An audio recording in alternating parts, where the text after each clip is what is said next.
He kicked her so hard the crowd went silent, a white cop full of arrogance thinking she was just another black woman who'd stay quiet. But Evelyn Ross didn't scream, didn't fight back. She simply looked at him calm and unshaken. Moments later, he'd realized the truth that would drain the color from his face. The woman he kicked was the FBI chief. How do you make amends when the person you tried to humiliate holds the power to destroy your career? If this moment made you feel something, hit like and share it, because what happens next will test justice itself. I was there that morning outside the Dallas courthouse, the kind of morning that makes you fold your arms against a chill you can't quite name. People were stacked along the steps waiting for a big corruption hearing. Lawyers checked watches, TV vans idled at the curb, a bailiff smoked like nobody could see him. Then a black SUV eased to the lane by the officials only sign and stopped just shy of the gate. The driver's door opened and a black woman stepped out, 40-something, pressed white shirt, gray coat, hair pulled back clean. She moved like somebody who had a purpose and didn't need to announce it. Later I'd learned her name was Evelyn Ross, but right then she was just a calm face in a noisy place. A white cop broke from the entrance line and strode over like he owned the concrete. Lieutenant Cole Henderson, square jaw, clipped walk, every muscle saying hurry up. He didn't start with hello. Ma'am, this isn't for civilians. Park somewhere else. He said civilians like it tasted bad. I felt people around me go still. The woman didn't flinch. I'm here for an official hearing, she said. Soft voice. Clear. Cole smirked. Yeah, and I'm the mayor. It happened fast, the kind of fast you tell yourself you misread. He swung his boot and kicked the car door shut. The jolt knocked her sideways. She caught air, then ground. The crowd sucked in one long breath and forgot how to let it out. A kid down the steps, 12, maybe already had his phone out. He wasn't posing. He was shaking, trying to keep the frame. Yo, yo, he whispered to nobody and to 1,000 strangers he would soon meet. Evelyn pushed to her knees. She didn't curse. She didn't spit. She checked her palm, brushed the grit off her sleeve, and stood like she had practiced this kind of dignity before. Cole stepped closer, chest wide, making sure everybody saw who was bigger. You can move the vehicle, he said slow and loud, or I can move it for you. No thunder, no sermon. She met his eyes. If steel had a temperature, it was whatever lived behind hers.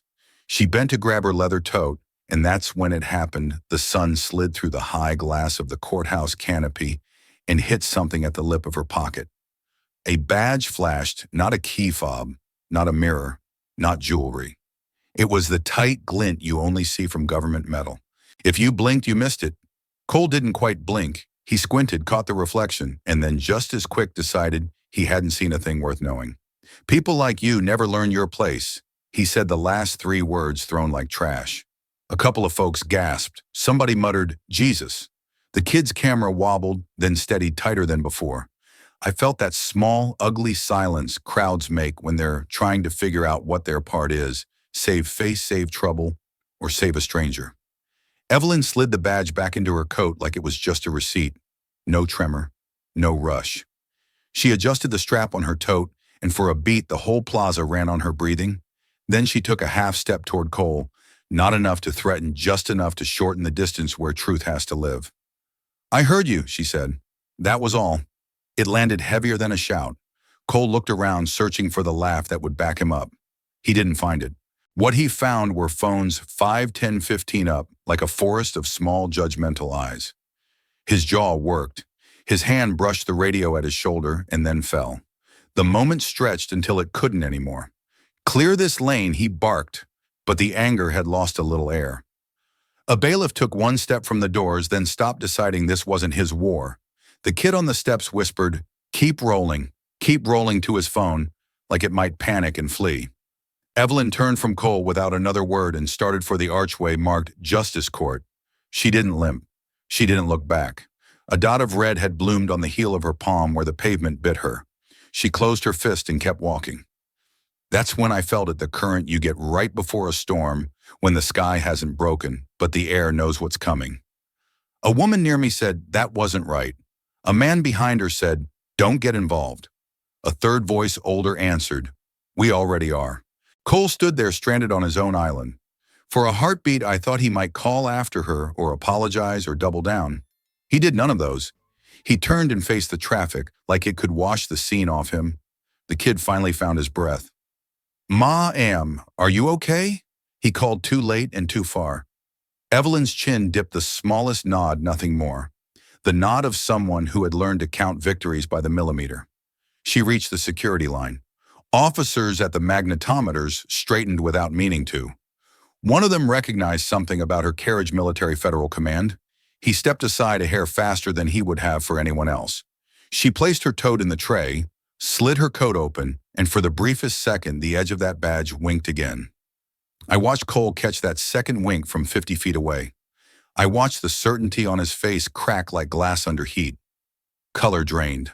He didn't move, but every part of him moved, eyes breath, the borrowed swagger that had carried him straight into this moment, and now couldn't carry him 1 inch more.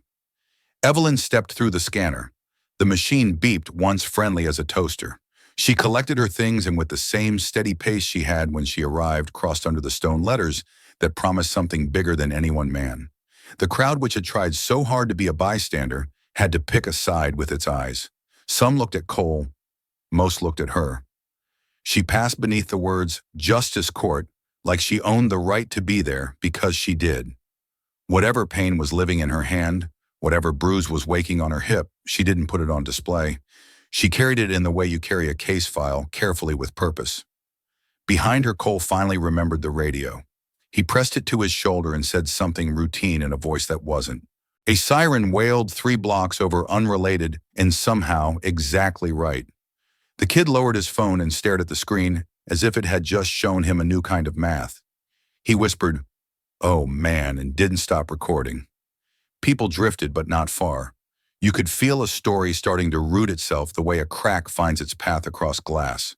It would spread later across feeds and breakfast tables, 1,000 different replays, adding up to the same simple fact: a man had kicked a woman because he could, and then found out he couldn't. I stood there long enough to see Evelyn disappear into the interior light and Cole become small in the shade she left behind. The courthouse doors swallowed one and reflected the other. And if you ask me what I remember most, it wasn't the kick or the phones or even the flash of the badge. It was the way she chose her silence like a tool, not a surrender, and walked straight into a building that promises justice, carrying the proof that it still has work to do. I didn't follow Evelyn home that night. I'm not a shadow, just a witness to what the day turns into. What I know comes from what she later shared, from what friends filled in, and from the way certain truths carry their own ring when you hear them. Picture a small, clean apartment on the 3rd floor, 2 plants on a sill, 1 lamp left on for company. She set her keys down, took off the gray coat, and paused at the bruise waking on her wrist. The kind of mark that doesn't hurt until you wash your hands and feel the sting. She put the coat on a chair and reached into the inner pocket. The badge came out first, heavy, familiar, honest. She didn't polish it or pose with it. She laid it flat beside a silver frame, Daniel Ross in uniform smile, tilted eyes bright with that old belief that service could outmuscle rot. 10 years gone to an accidental fire that was anything but. 10 years and still the apartment learned his name every time she whispered it. The phone lit up. Marcus Hale, close friend, the kind you call when your hands won't stop shaking, but you refuse to let your voice show it. He started without ceremony. Evie, that clips everywhere, every station, every feed. You should sue him. Don't wait. She let the quiet sit a second longer than polite. Anger fades, she said. Justice remains. It wasn't a slogan. It was the way she kept her balance when the world tilted. Marcus sighed, the long lawyer's sigh of a man who knows rage sells in court, but evidence wins, and promised to pull any complaints with Cole's name on them. Sleep if you can, he added, and they both knew the answer. She scrolled. The video from the courthouse had already been clipped, captions slowed and looped. 1,000 strangers were furious on her behalf, and some were more than furious. They were brave from behind keyboards. Buried among the solidarity were the other comments, the ones America still grows, like weeds. Play the victim, get a payday. Should have complied. Keep politics out of parking. She didn't argue. She didn't heart the praise or block the poison. She read enough to take the temperature, then set the phone face down like you'd set down a hot pan. The hallway beyond her door hummed with the kind of quiet you only notice when you're listening for footsteps. She went out for the mail because routine is its own anchor. The metal boxes smelled faintly of dust and last winter. 3 envelopes, a grocery coupon, a local circular, and one with no return address, no stamp smudge, no machine line, just 4 words in a hand that didn't care about neatness. Stop digging. Remember, Daniel. She read it once in the hall, and once again inside as if the walls might translate. Hands trembled, face didn't. Grief has its own gravity, tears fell, but nothing in her posture changed. Then they still fear me, she said, and the room understood. She struck a single match over the sink. The paper curled, blackened, and climbed itself to ash. Smoke threaded the air, a thin gray reminder that threats vanish when you make them deal with heat. She rinsed the basin, opened the small window, and let the night move through. In that breeze there was the same taste I'd felt at the courthouse the before of a storm. On the shelf above the desk sat a banker's box that had been opened and closed so many times the lid had learned the shape of her fingers. Ross Daniel Post incident was lettered on the tab. She slid it down, set it on the table, and lifted the first file. Copy of the fire report. A second file. Photos from the aftermath. A third. Internal emails with half the lines redacted, black bars like fresh bruises. She didn't rush. She underlined dates, circled names, and placed sticky flags where threads had once gone nowhere. 10 years of no further action were about to meet a different definition of action. Her phone buzzed again. Marcus texting a list of case numbers he'd dug up in an hour. 3 complaints tied to Cole. 2 resolved internally, 1 unsubstantiated. She typed back, pull the authorizations. He sent back a single check mark. Lawyers don't love emojis, but they love signals. Evelyn reached for a legal pad and wrote 3 headings in block letters. What we know, what we can prove, what they can't bury. Under the first, she wrote Cole on video, public site, witnesses. Under the second chain of approvals, find the name above his. Under the third, she left the line blank. Not because she didn't have ideas, but because that category had always been a dare the system made to her, and she wanted to answer it clean. She went back to the frame. Daniel Forever, 32. Forever the call that came too late at night. She didn't apologize to the photo for not crying more. She had cried enough in years that didn't change outcomes. Tonight was for the kind of sorrow that sharpens. Somewhere down on the street, a motorcycle took the light too hard and the engine barked. She didn't flinch. The world throws noise when it wants you to chase it. She had learned to keep breathing where it was quiet. The badge gleamed on the table without asking for permission. She picked it up and weighed it in her palm, testing its truth against hers. They matched. Marcus called back once more, voice lower now. I can file an injunction by morning, force them to preserve records. But Evie, if we do this, we do all of it. All of it, she said, and he didn't ask for a speech. Before she closed the box, she slid out one thin folder, witness statements, incomplete. The top page was a list of names most crossed out. One remained uncrossed, a man who had left Dallas 2 months after the fire. She made a note to find him. People leave, but memory doesn't. The apartment had cooled. She poured water, not wine. She shut the window, not the door. She stacked the files in the order she would tackle them and set her alarm for an hour she'd call morning, even if her body didn't. Then she looked again at the 4 dead words that had tried to frighten her and failed, the last flakes of ash still clinging to steel. If they took you for silence, she told Daniel, voice steady and low, they'll soon meet mine. By the next morning, the courthouse felt different. Same walls, same guards. But the air was heavier, like everyone had watched that video and didn't know how to unsee it. Evelyn walked through the front steps as if yesterday never happened. Her posture was the same, straight, calm, unreadable, but people stepped out of her path without meaning to. Inside courtroom 4, she sat quietly on the witness bench for a corruption trial involving 2 officers accused of pocketing seized money. The irony wasn't lost on anyone. Cole Henderson was stationed at the back, head down, pretending to check his notes, but his jaw worked like he was chewing glass. The sight of her, composed, unshaken, was a mirror he didn't want to face. When the judge called recess, she gathered her files and walked into the hallway. That's when Julia Stone, a young FBI agent in her late 20s, noticed her. Julia hesitated for half a breath, then straightened, offering a small, respectful nod. "Good morning, ma'am," she said under her breath. Evelyn returned a glance that said, "Keep it quiet." Julia did. What no one else knew was that Julia worked under her chain of command, and that this morning wasn't about the trial, it was about following a new scent in an old wound. That evening, after the courthouse lights dimmed and the world went back to scrolling headlines, Evelyn sat in her office at the bureau. The city outside was humming in neon, but her desk lamp cut a single circle of light across her notes. She entered her credentials into the federal database Legal Access Clean Trace and began typing names she hadn't spoken aloud in a decade. Cole Henderson. 3 prior complaints, all gone. She frowned, scrolling faster. The timestamps of deletion were identical, same hour, same day. The approval code came from higher up than any patrol cop could reach. Then she saw the signature Commissioner Frank Briggs Dalton. That name hit like a siren in her chest. 10 years ago, Briggs Dalton was the supervisory head over the Dallas Police Internal Affairs Division, the same man who had declared Daniel Ross's death an accidental fire in a compromised evidence room. Evelyn remembered the night of the report, the way his voice sounded too smooth, too rehearsed when he told her, "Some things just go wrong." She sat back, pulse steady, but eyes burning. For a long moment, the only sound was the faint hum of the cooling fan in her computer tower.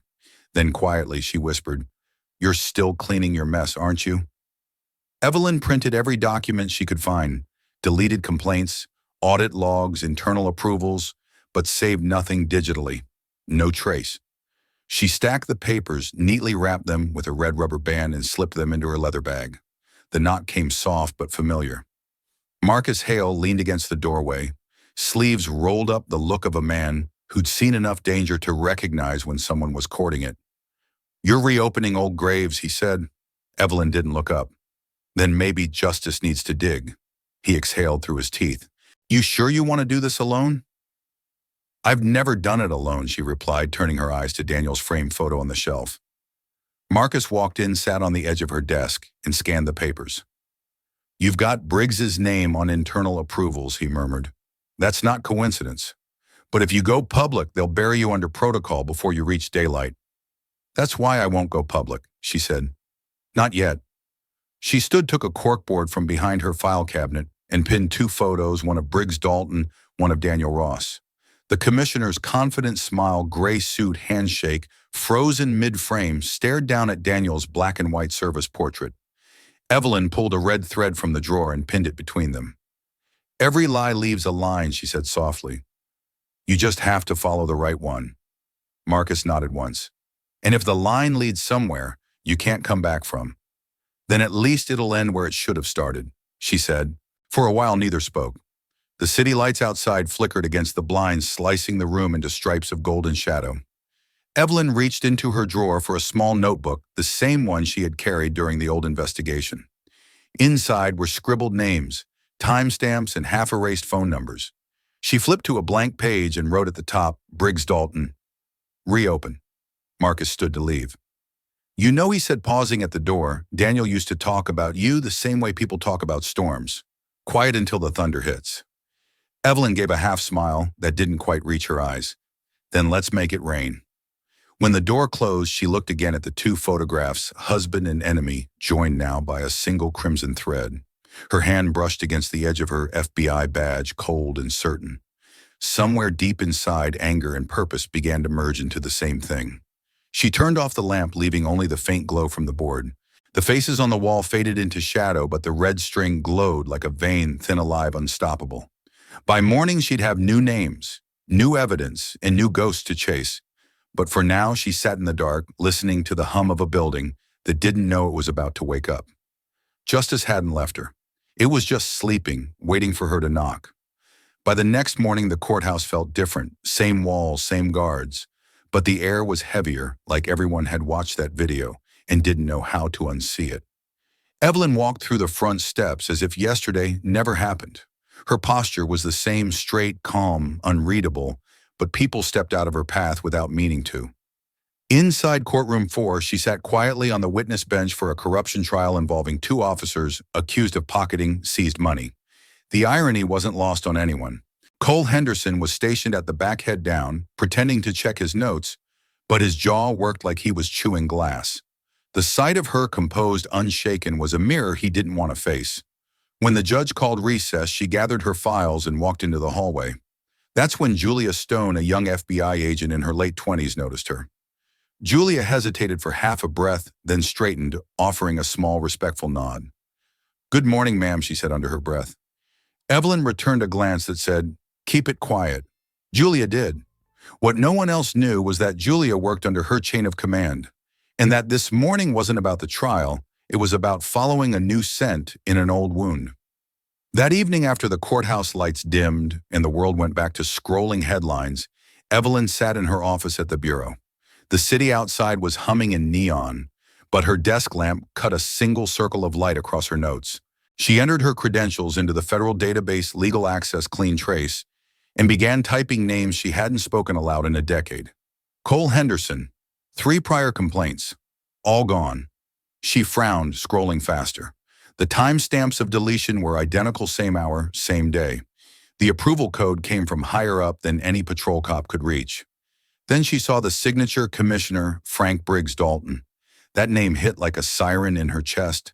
10 years ago, Briggs Dalton was the supervisory head over the Dallas Police Internal Affairs Division, the same man who had declared Daniel Ross's death an accidental fire in a compromised evidence room. Evelyn remembered the night of the report, the way his voice sounded too smooth, too rehearsed when he told her. Some things just go wrong. She sat back, pulse steady but eyes burning. For a long moment, the only sound was the faint hum of the cooling fan in her computer tower. Then quietly she whispered, "You're still cleaning your mess, aren't you?" Evelyn printed every document she could find, deleted complaints, audit logs, internal approvals, but saved nothing digitally. No trace. She stacked the papers, neatly wrapped them with a red rubber band, and slipped them into her leather bag. The knock came soft but familiar. Marcus Hale leaned against the doorway, sleeves rolled up, the look of a man who'd seen enough danger to recognize when someone was courting it. "You're reopening old graves," he said. Evelyn didn't look up. "Then maybe justice needs to dig." He exhaled through his teeth. "You sure you want to do this alone?" "I've never done it alone," she replied, turning her eyes to Daniel's framed photo on the shelf. Marcus walked in, sat on the edge of her desk, and scanned the papers. "You've got Briggs's name on internal approvals," he murmured. "That's not coincidence. But if you go public, they'll bury you under protocol before you reach daylight." "That's why I won't go public," she said. "Not yet." She stood, took a corkboard from behind her file cabinet, and pinned 2 photos, one of Briggs Dalton, one of Daniel Ross. The commissioner's confident smile, gray suit handshake, frozen mid-frame, stared down at Daniel's black and white service portrait. Evelyn pulled a red thread from the drawer and pinned it between them. "Every lie leaves a line," she said softly. "You just have to follow the right one." Marcus nodded once. "And if the line leads somewhere you can't come back from, then at least it'll end where it should have started," she said. For a while, neither spoke. The city lights outside flickered against the blinds, slicing the room into stripes of golden shadow. Evelyn reached into her drawer for a small notebook, the same one she had carried during the old investigation. Inside were scribbled names, timestamps, and half-erased phone numbers. She flipped to a blank page and wrote at the top, "Briggs Dalton. Reopen." Marcus stood to leave. "You know," he said, pausing at the door, "Daniel used to talk about you the same way people talk about storms. Quiet until the thunder hits." Evelyn gave a half-smile that didn't quite reach her eyes. "Then let's make it rain." When the door closed, she looked again at the 2 photographs, husband and enemy joined now by a single crimson thread. Her hand brushed against the edge of her FBI badge, cold and certain. Somewhere deep inside, anger and purpose began to merge into the same thing. She turned off the lamp, leaving only the faint glow from the board. The faces on the wall faded into shadow, but the red string glowed like a vein, thin, alive, unstoppable. By morning, she'd have new names, new evidence, and new ghosts to chase. But for now, she sat in the dark, listening to the hum of a building that didn't know it was about to wake up. Justice hadn't left her. It was just sleeping, waiting for her to knock. By midweek, Evelyn had learned that justice leaves fingerprints if you know where to dust. She sat in her dim office papers, spread like a map of deceit, tracing the flow of money from police accounts into a quiet name she didn't recognize, Ridge Secure LLC. The company builds security consulting and equipment procurement, but it had no office, no staff, no audit record. It had one owner, Frank Briggs Dalton. Her pulse quickened, but her face stayed still. Corruption wasn't just a wound anymore. It was an ecosystem. Ridge Secure had received millions in contracts from the city's police department, signed and approved by Briggs himself. She leaned back, staring at the glowing screen, and whispered to the empty room, "You built your empire on ghosts." She printed the records and slid them into a manila envelope marked for Marcus. As the printer cooled, her inbox pinged. A new message, no sender, no subject, just one sentence in the body, "Walk away or you'll join him." The cursor blinked under the words like it was daring her to answer. She didn't. She stared long enough to memorize the shape of each letter, then closed the laptop with deliberate calm. For a moment, the silence in the office felt too heavy, too aware. When Marcus arrived half an hour later, she was already standing by the window, the blinds drawn halfway. He took one look at her face and knew something was wrong. "Evie," he said, setting his briefcase down, "tell me you didn't get what I think you got." She slid the envelope toward him, but didn't answer the question. "Ridge Secure, LLC, she said instead. Every dollar signed off by Briggs. Fake company, real money. Marcus flipped through the papers, his frown deepening. If this is true, it's not just internal corruption. It's racketeering money, laundering, and it's old. These go back 10 years, same window as Daniel's case. Evelyn nodded. That's not coincidence. He sighed, rubbing his temples. Evie, this isn't a fight you can win alone. She looked at him, steady as ever. I don't fight alone. Truth fights with me. It wasn't bravado, it was a declaration. Marcus saw the fire behind it and knew arguing would be pointless. He picked up his coat, muttering, then let's at least make sure truth wears a vest. That night the city was a quilt of streetlights and shadows. Evelyn drove home late, her black sedan blending into the traffic until there was no traffic left. Her route was routine: Elm Street, then Riverside, then home. But somewhere between the courthouse and the river, she noticed a reflection in her rearview mirror, a pair of headlights too far back to be casual, too close to be coincidence. She switched lanes. The car switched too. A black SUV, no plates visible, no headlights now. Her heartbeat slowed, not quickened, the kind of calm that comes only when danger becomes certain. She turned right onto an industrial stretch where half the warehouses were empty shells and the streetlights flickered like dying stars. She killed her headlights, coasting on memory and instinct. The SUV followed. Her fingers tightened around the steering wheel. Don't panic. Don't run. Lead them where they can't play brave. She took a sharp turn through a service alley, tires crunching over gravel. When she glanced back, the SUV slowed at the corner, paused, then stopped. For a long minute, nothing moved. Then a door opened. A man's silhouette stepped out, phone in hand. She rolled her window down just an inch to catch the faint sound of his voice. She's not backing off, he said. A pause. Then lower, colder. Understood. He turned back to the SUV. The engine started, the headlights flashed once, and the vehicle disappeared into the dark. Evelyn exhaled slowly, her breath trembling against the silence. She sat there for a few seconds, the hum of her engine, the only proof she was still there. Then she whispered to herself, "Then they know who I am." It wasn't fear, it was confirmation. She drove the rest of the way home, with her lights off until she hit the main road. When she pulled into her garage, the quiet of the space felt almost too normal. She shut the door, locked it twice, and stood there in the half-dark, letting her body catch up to what her mind already knew. At her desk, she opened her journal, the one she'd kept since Daniel's death, and wrote slowly, every letter deliberate. Fear means I'm close. The words sat sharp on the page, ink still wet. She stared at them until they blurred. Then she closed the book, turned off the lamp, and whispered into the stillness. You watched me burn once. Let's see how you handle the light. Outside, a car passed. Not the same SUV. Not this time. But Evelyn knew the message had been sent both ways. The next morning, she'd walk into the bureau like nothing happened. But deep down, everyone watching her would sense it. The air shifting around, a woman who had decided fear wasn't a warning. It was an invitation. By Friday morning, the story had swallowed the country. Every screen, every stations, every feed: racist, cop kicks black woman. That was the headline. No context, no footnotes, just 5 words that burned. Clips of the courthouse incident looped endlessly, dissected by commentators, replayed in slow motion, captioned by rage. The moment Cole's boot hit the SUV door had become a national symbol of arrogance and cruelty. But what no one knew yet was that the woman he kicked, the one who stood there silent and unflinching, wasn't done.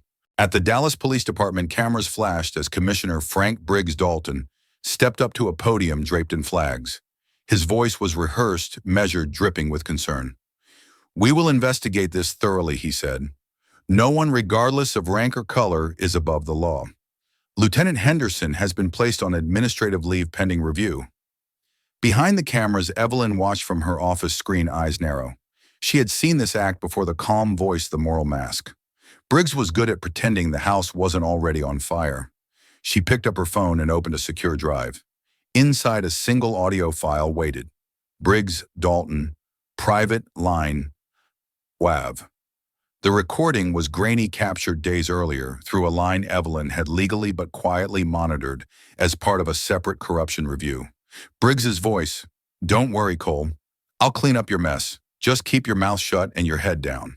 She played it twice just to feel the weight of his arrogance, then attached it to an encrypted message addressed to a reporter she trusted, Leah Mendez, investigative journalist for the Sentinel Chronicle. The subject line was only 3 words: "Truth needs oxygen." Hours later, the explosion hit.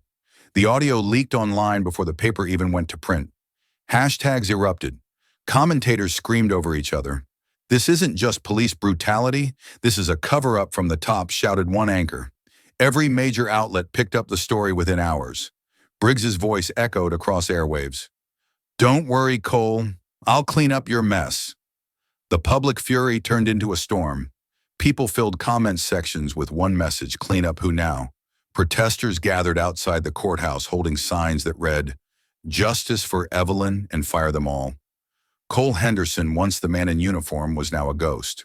The department suspended him indefinitely, his badge confiscated, his phone disconnected.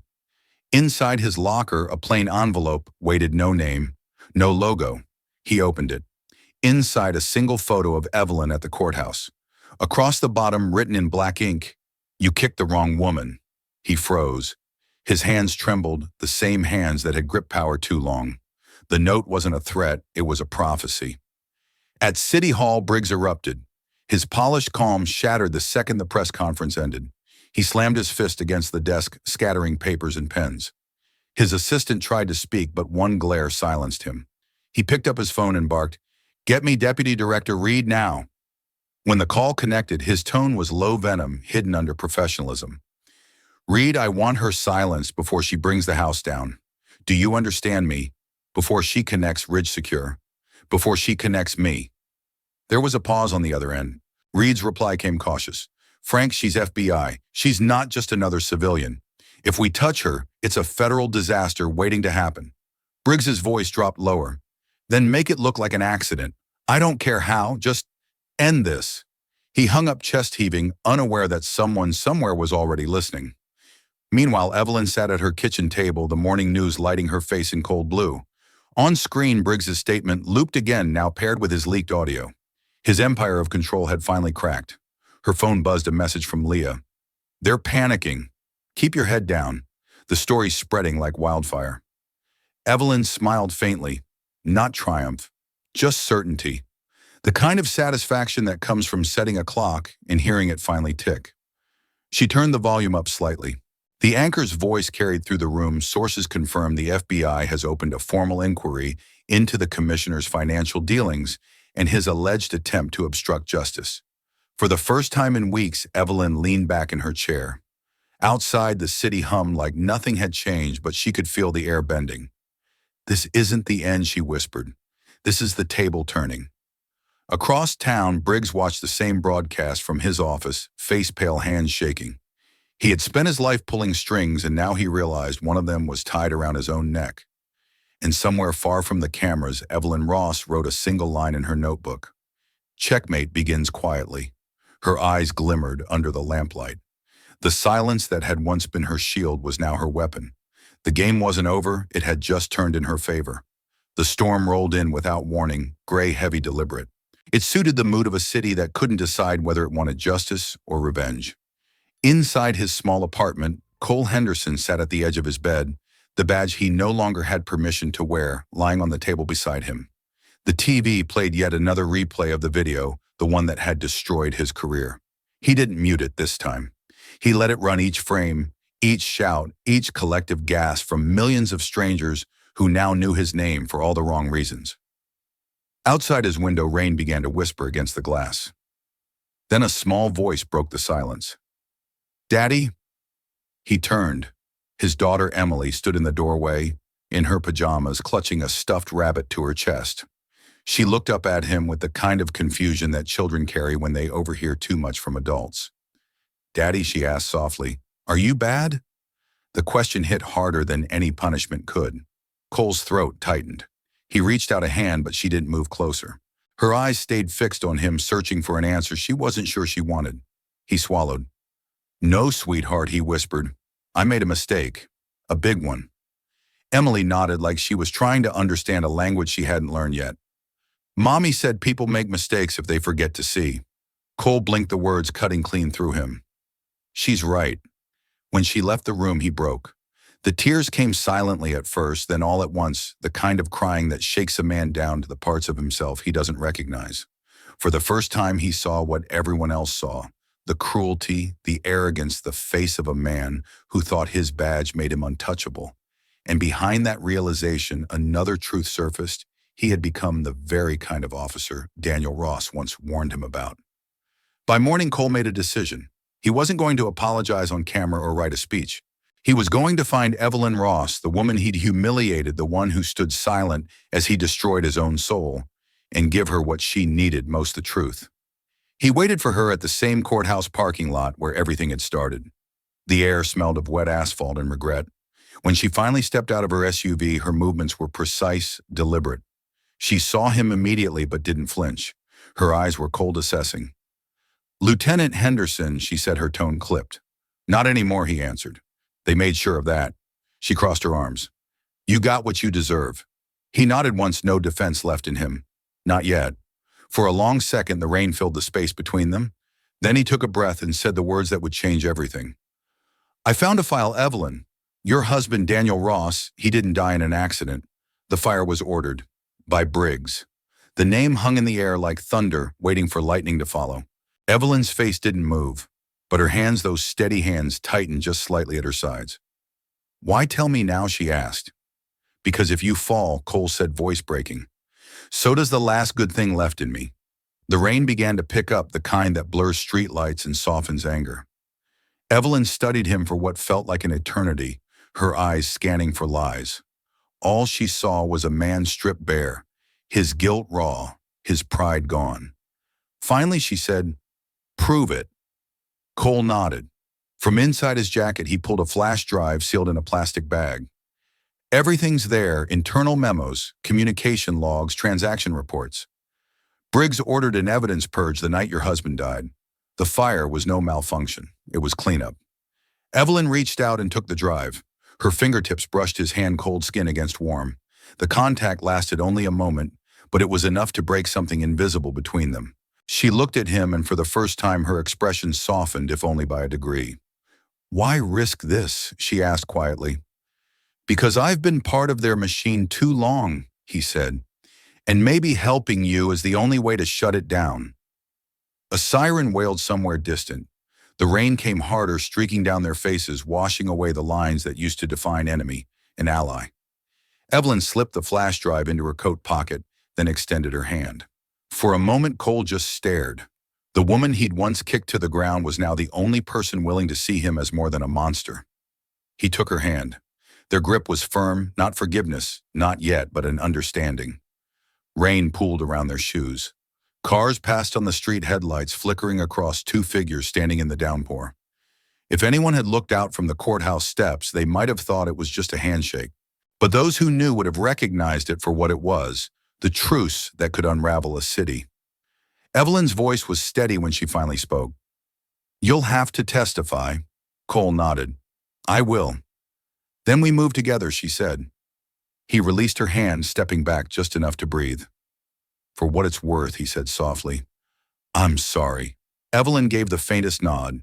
Don't be sorry. Be useful.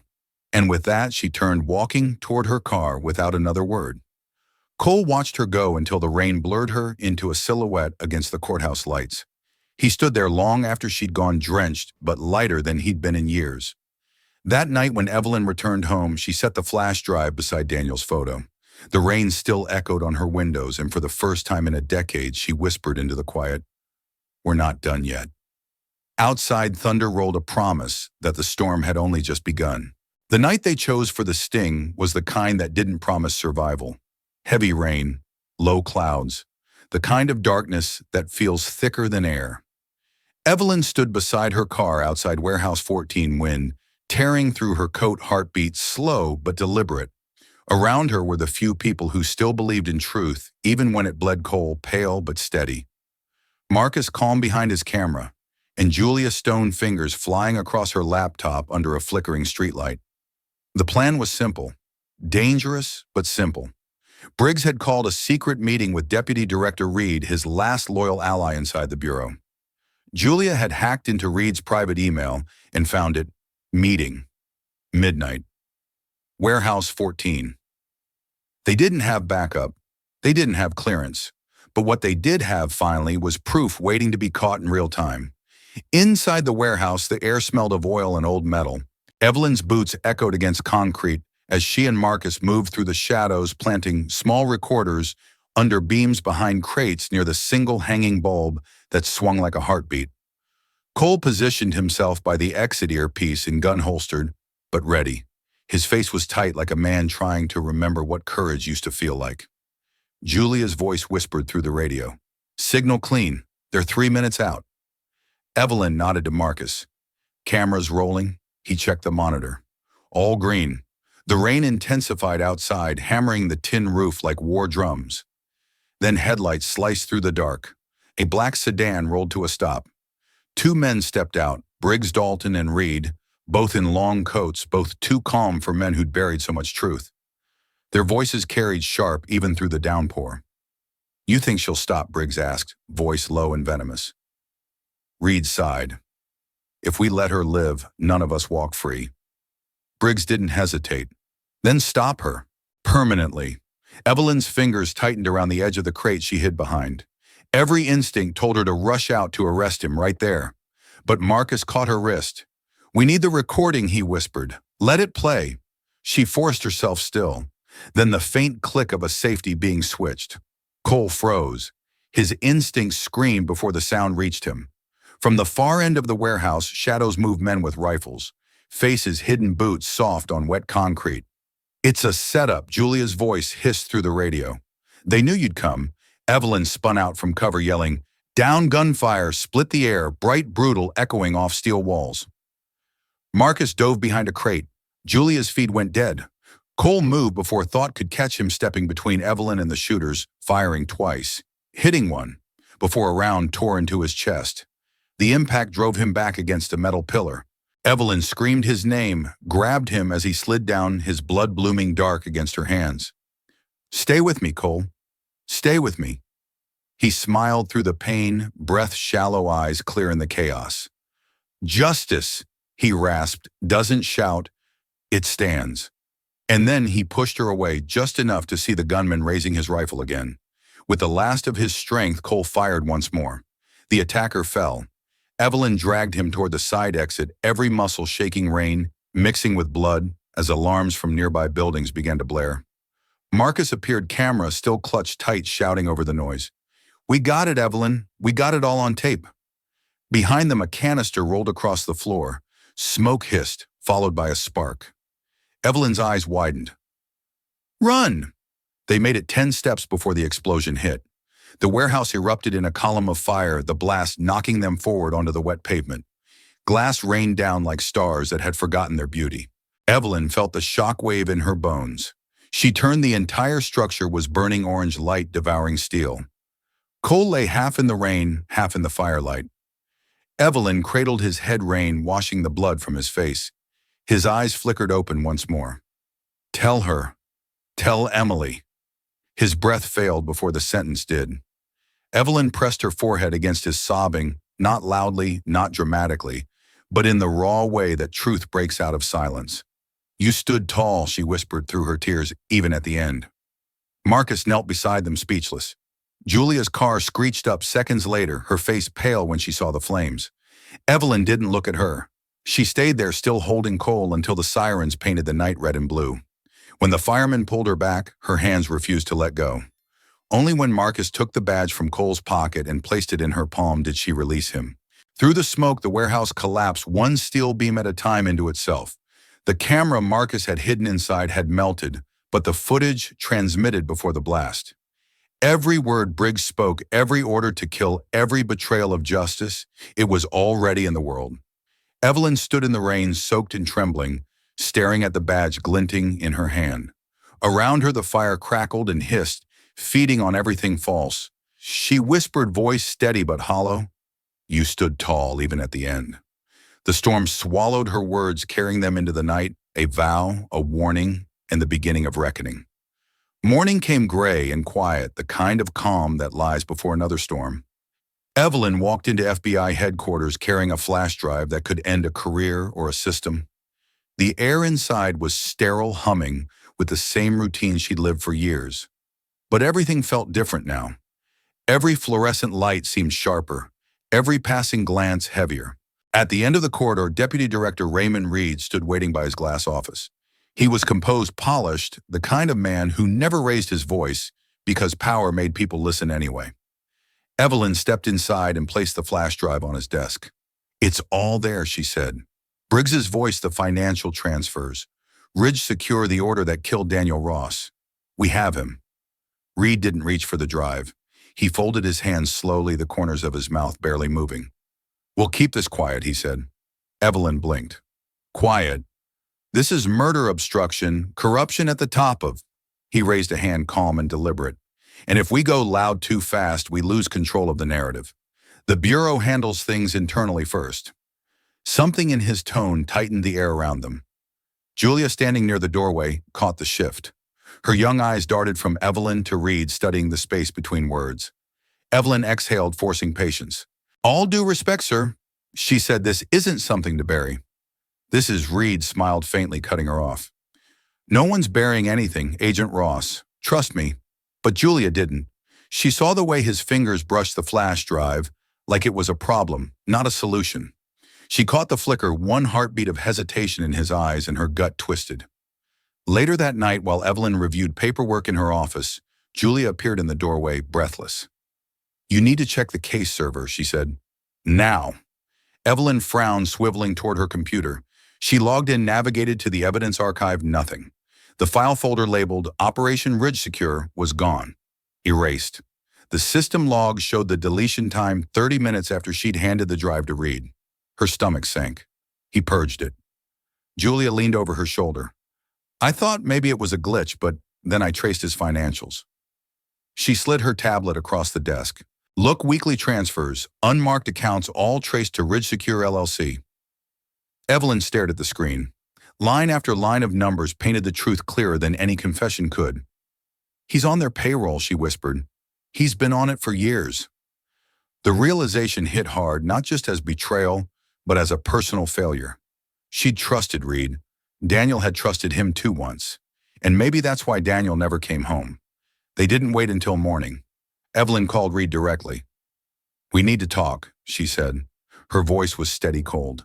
"In person." He agreed, of course. People like him always did. The parking garage under the Bureau was almost empty when she arrived. The hum of overhead lights buzzed against the echo of her heels. Reed stood near his car coat collar, raised expression unreadable. "You found something," he said, like it was a compliment. Evelyn held up a printout of the transaction logs. "You sold your badge, Ray, to the same man who killed my husband." He sighed, almost weary. "You don't understand how high this goes, Evelyn. Briggs is just a gear in the machine. You start pulling threads like this, and the whole Bureau burns." "Then let it burn," she snapped. "At least it'll burn clean." His face hardened. "That's the problem with people like you. You still think justice is a person. It's a system, and systems survive."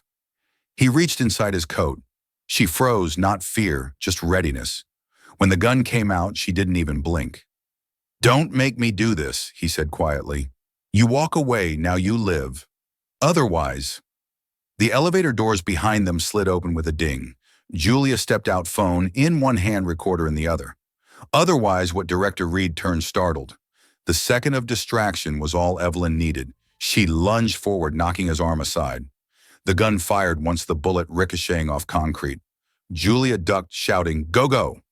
Evelyn shoved him back and sprinted toward the exit. Reed's voice echoed behind them, furious now, stripped of all pretense. "You think you can expose me? You have no idea what you're walking into." They burst into the stairwell, feet pounding, lungs burning. By the time they reached the upper level, Evelyn stopped, leaning against the wall to catch her breath. Julia grabbed her arm, eyes wide.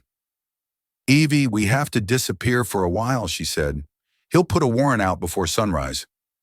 Evelyn nodded, chest heaving. She pressed a hand against her pocket, the same one holding Cole's badge, still faintly warm from the night she took it.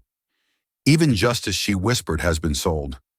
Julia looked at her, confused. "Then what do we do?" Evelyn straightened, eyes fierce despite the exhaustion. "We buy it back. The hard way." They slipped into the rain-soaked night, city lights glowing like silent witnesses. Evelyn didn't look back at the bureau, the place that once symbolized everything she believed in. Now it was just another tower built on rot. She pulled Cole's badge from her pocket and closed her fist around it until the edges bit into her palm. "You fell for this system," once she murmured. "I won't." The betrayal hadn't broken her. It had refined her. And for the first time since Daniel's death, her anger wasn't just pain, it was purpose. Julia starts a live stream, her voice steady as the footage of Briggs and Reed's secret payoffs goes public. Evelyn stands beside her, silent, letting the truth speak louder than anger. Within minutes, every major network headlines the story, "Massive Corruption Scandal, Rocks Dallas." That evening, under heavy rain, cameras capture Briggs being handcuffed. He looks up, blinded by the flashing lights, the same glare that once humiliated Evelyn outside the courthouse. Hours later, Reed is arrested too, his head bowed while Julia reads the charges aloud. Marcus addresses the crowd outside the courthouse, his voice firm. "Justice isn't revenge, it's remembrance." Applause breaks out. Across the country, the hashtag #WithJustice for Ross spreads like wildfire. Evelyn gazes at the sky, rain mixing with tears. "Daniel, it's done." Then back in her quiet office, she removes her FBI badge and places it on the desk, the symbol of justice, returning to where it belongs. A year later, the Federal Police Academy holds its graduation ceremony. Julia and Marcus sit in the front row, beside a framed photo of Cole, a quiet tribute to courage. Among the graduates is the same young boy who once filmed Evelyn's Humiliation. Today he receives the Justice Legacy Scholarship. Evelyn steps onto the stage, handing him her old FBI badge. "This belongs to those who speak when silence fails," she tells him. After the ceremony, she sits alone by the window, reading Daniel's last letter. "If truth ever costs you everything, pay the price." Julia joins her, asking softly, "Do you miss the bureau?" Evelyn smiles faintly. "No, I miss what it used to mean." The evening sun pours through the window, lighting Daniel's photo as the wind stirs it gently. Narration closes. Sometimes silence isn't surrender. It's the breath before justice speaks. Sometimes justice doesn't roar. It whispers through those who refuse to stay silent. Evelyn's journey reminds us that truth may be buried for a while, but it never dies. It waits for courage, for someone willing to stand tall even when the world turns away. If this story moved you, take a moment to like this video, share it with someone who believes in doing what's right, and subscribe to Mr. Max Stories for more powerful tales that speak to the heart. Every click, every share, every word of support gives our team the strength to keep creating stories that honor truth, courage, and justice. Because here at Mr. Max Stories, silence isn't the end, it's where justice begins.